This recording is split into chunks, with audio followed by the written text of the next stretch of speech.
I'm Seamless, and today is Friday, which means it's time for a new How to Bass. This is How to Bass 51, and I'm going to show you how to make a bass that I made in this track that I'm working on. This is a remix for a guy, for a thing that I'm not going to talk about until it's released. The bass is these guys, these dudes here, and they show up numerous times in all of the places, doing all of the things. And by all of them, I mean only the first 2 bars of every 4 bars. Yeah, so it's extremely loud because that's what I do. So make sure your volume is prepared for this. I'm going to play in 3, 2, 1. I'm on fire. You take me higher.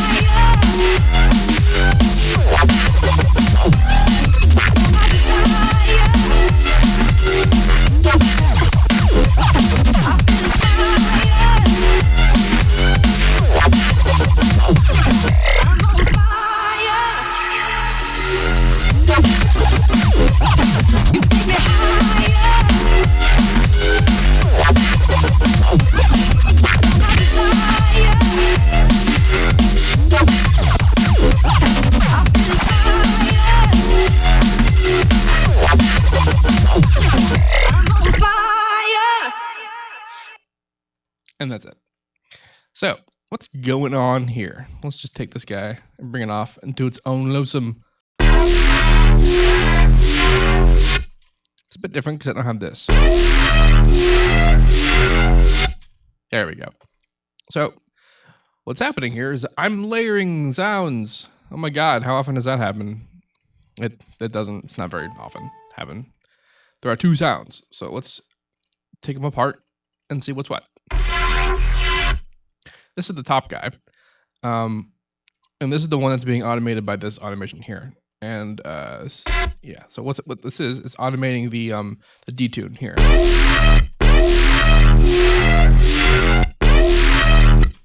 That's what that's doing, and it's creating this effect. You can kind of see it.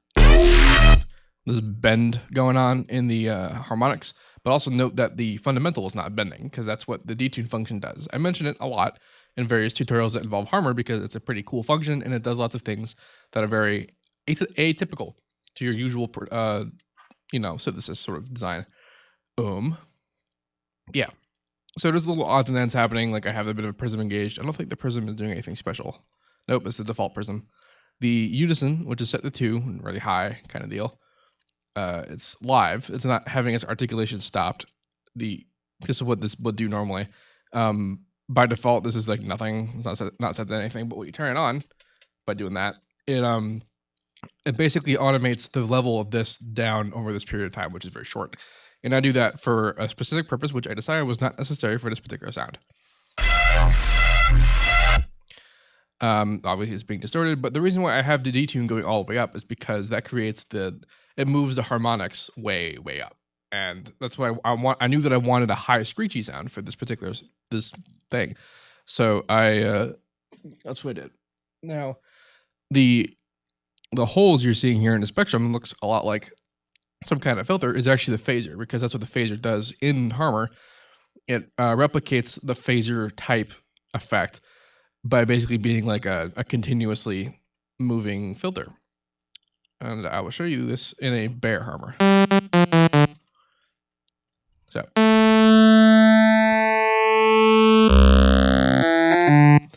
that's what the filter. That's the filter. The phasor does by default. That's the setting. And it has like the filter in Harmor. You can actually set your own phasor shape. And there's various presets.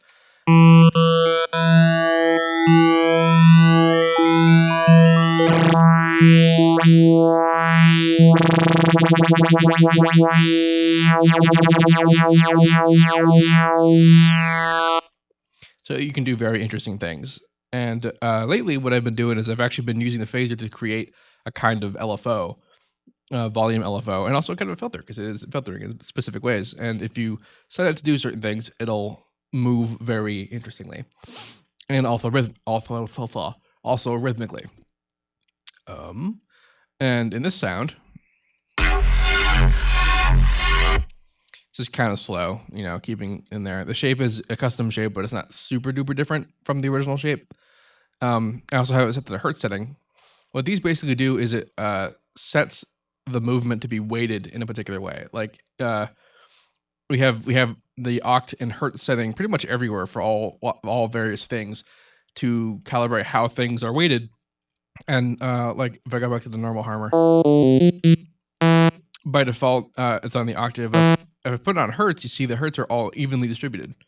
And then if I were to engage the phaser again with the octave setting, it suddenly bends, despite the fact that a second ago it didn't. And this is more the truer way of it being presented, because the audio spectrum, like if you were to look at an EQ, you can see it's actually weighted in the sense that like the first half of the spectrum is 0 to 500 hertz, but then the next half is 500 to 20,000, and that's a pretty huge weight difference in terms of how it's presented. So that's what I tend to look at that with that kind of weighting, because like this tells me everything that's happening and like from these evenly distributed harmonics, but it doesn't, like the bass ends like around here, whereas over here it's very clearly that's the first harmonic, that's the second harmonic, and these are very important. And then up here is just all the highs. It's shut together, because honestly, what goes on up there is very indifferent. Not really easy, not really a good explanation, but that's just how I see these things. So what when we change to the hertz setting, it now has that curvature, and then ironically, it would look straight as if when you looked at the even weighting of the distribution of the harmonics.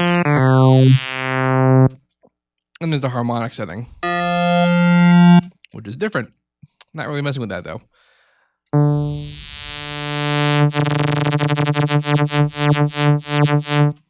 Now, you see how it's actually cutting through all the harmonics. You can make it not do that. There's two ways you can do this. You can either do the harmonic protection, which will protects the bass harmonics, so that when you're playing like a bass note and you want the bass, the actual note of the tone to be a solid thing, despite whatever the phasers are doing and the filters are doing. Because you see, it actually still protects it even if I'm doing a low pass filter.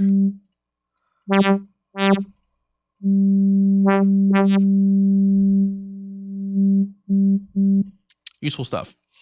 You can also use the Phasor Mask, where you go into the drop-down menu, you go to the Phasor Mask, and you can actually tell it at what point in the spectrum do you want there to be a phaser. And now this is actually spectrum-wise. This isn't per note like most of the menus. Like in the unison differences, you can see in the information window up here, it's showing it the location as a function of octaves. And then if you go to Phasor Mask, it's showing you the position as a function of spectrum. And also when I hit notes, it's actually showing you where in the spectrum that bass note falls. So if I'm playing a bass note and I don't want these guys, like I want this area to not be affected by the phaser. And suddenly it's not.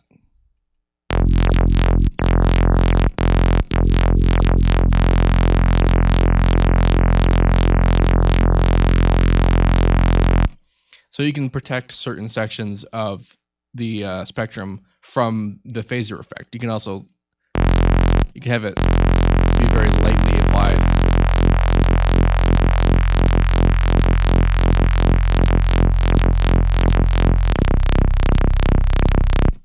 It's just a very interesting effect. And I actually make judicial use of that in the second sound in this layer, but I'm still focusing on this guy. So now we know what's going on with the phaser. I have a little bit of harmonic protection, and you can see the bass note is being attenuated a little bit, but it's still there. And then I have in the effects section, I have a patcher, and this is where the character of the sound is really being made. I do have distortion engaged, and unison is being odd, but I arrived at this randomly. I just made sounds. It's not super duper important. And then I'm also using the square instead of the saw. Oh, and I have funkiness going on in the local EQ, but again, that's not super important. It's just sort of minor tonal differences that I felt like making. And as I said, I have some distortion engaged, but I have more distortion happening in this patcher. So here I have the dry sound coming through. If I were to get rid of all of these,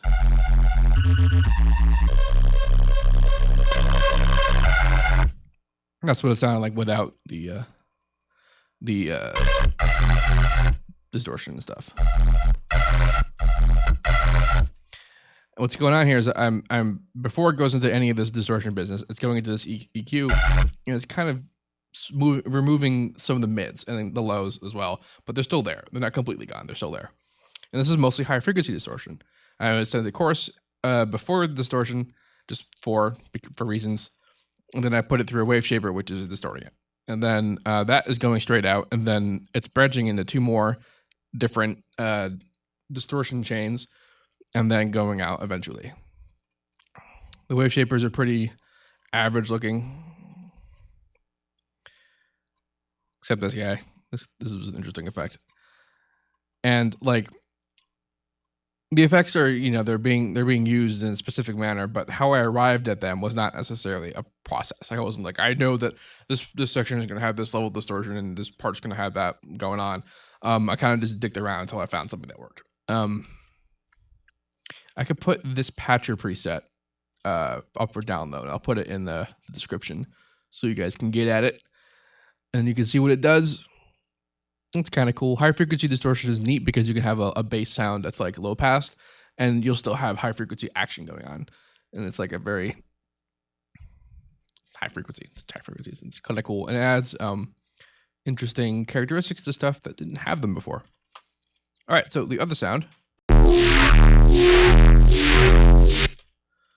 is also a Harmor. Now you can actually see in the spectrum here that I am totally utilizing the Phasor Mask. It's a big part of what's happening here, and so this part is pretty untouched. There's a little bit of harmonic protection going on, but enough so that there's still tiny bits of bass coming in and out. And the reason why you want to do that is because if the bass is, when you distort a sound that has bass in it, you'll get like a big boomy kind of like muddy sound, and that's bass distortion, and it's powerful enough that it's going to crush the dynamic presence of every other part of the spectrum. So when this is happening, and then there's a little bit of attenuation going on in the bass, it gives room for the high frequency action to be audible for a second. And that's why Reese works so well with that phase warble that they do. When you detune two saws together, and then the phase cancellation removes the bass frequency for a second, and then you hear the high frequency dynamics on top of that for just a minute, and that creates the kind of wobble effect that people like. And then you also saw for a second the local EQ going on here. Now, what's happening is that what I wanted to do is I wanted to accentuate that note there. I don't know what note that is, but it creates an interesting kind of belly kind of tone.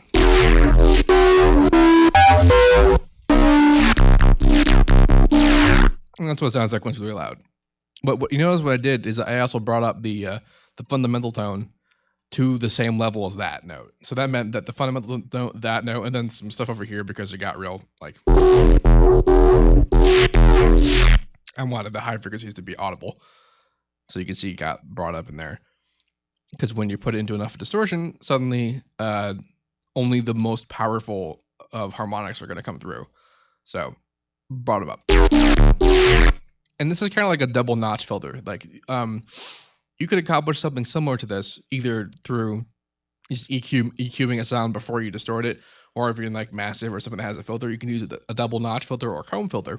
And you can kind of get to this sort of position because this is what's happening, is that there's just notches in the spectrum. And you see these weird waveforms. This happens as a result of messing with the EQ. Like you can see they change when I do that. Like when I add more low end, it becomes a bigger sine wave. It looks more like a sine wave. And less low end, and suddenly there's more harmonics visible, kind of deal. So when it's kind of like messing with the wave shape. I'm also messing with the unison. Again, this is something I arrived at kind of randomly. I've been taken to using the uniform setting because you can get interesting kind of timbres from messing with it, and also changing the phase. But the phase for this particular one is at center. I'm doing 3 just because like a lot of the stuff that I'm doing is just because, except for the phaser stuff. This is really focusing on the phaser stuff is what makes this sound happen.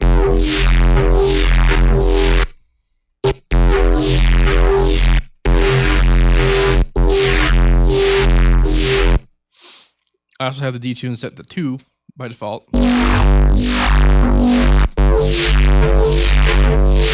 That's the difference when, it's not set to that. It's distorted, and let's go see what's going on. And effects in nothing, not much. Right now I have my mastering chain set up, so what's happening is that it's coming out the master, which has a big old compressor Maximus engaged, and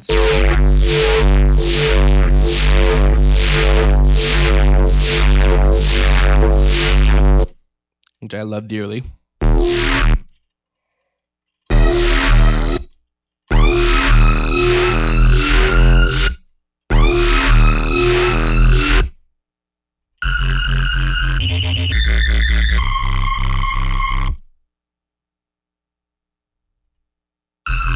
This isn't the right sound. What the heck happened? I think I accidentally switched out sounds, is what I think. Because this was originally Phasor 13 or something. Give me a second. And I'm back, and I have found the right freaking preset. Yeah.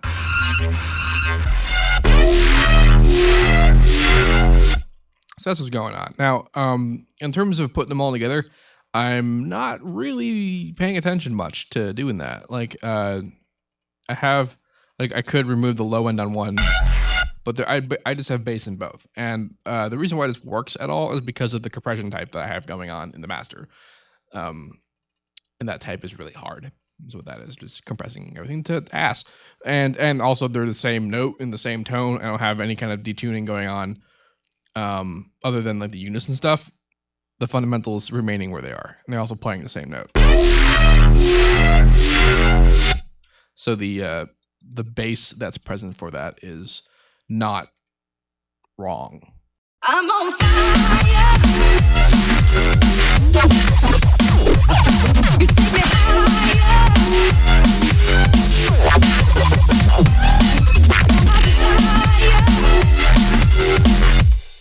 So yeah, that's what I have going on for that bass. What the really big takeaway here is utilizing the phaser to create a kind of movement, just using movement and rhythmic movement as well, because you can control how fast it is with the speed thing. And if you look at the speed when you move it around, I'm going to copy this just in case I ruin everything. So if I'm moving around up here, you can see how fast it is, and it snaps at major time increments. Like 1 and 2 are 16th notes and 8th notes, and then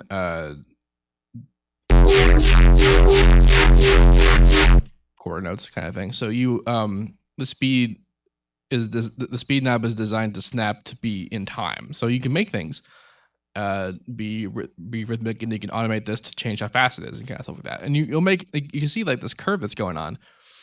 You visually want to follow it and be like, oh, it's creating a big hole, but like, remember, time is being represented as a straight line up passing through it. So that means that for this 1 second, we got some high frequency action going on and then not much else, and a little bit of bass happening. So it's keeping that action in there. And then also remember that we're utilizing the Phasor Mask, which is allowing us to have like this kind of blur off in the high frequency. So it's keeping that there. And then the big increase in the mid tone happening here. That's also what is creating the kind of mid-ish characteristic of this bass. So that's what we're going after for this how to bass. Yeah. So if you have any questions, let me know. I'll try to answer them. And as usual, have a nice day. And I will see you tomorrow at 6 p.m.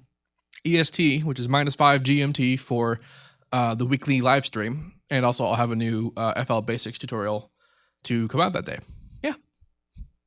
Have a good one. Bye. I'm on fire. You take me high.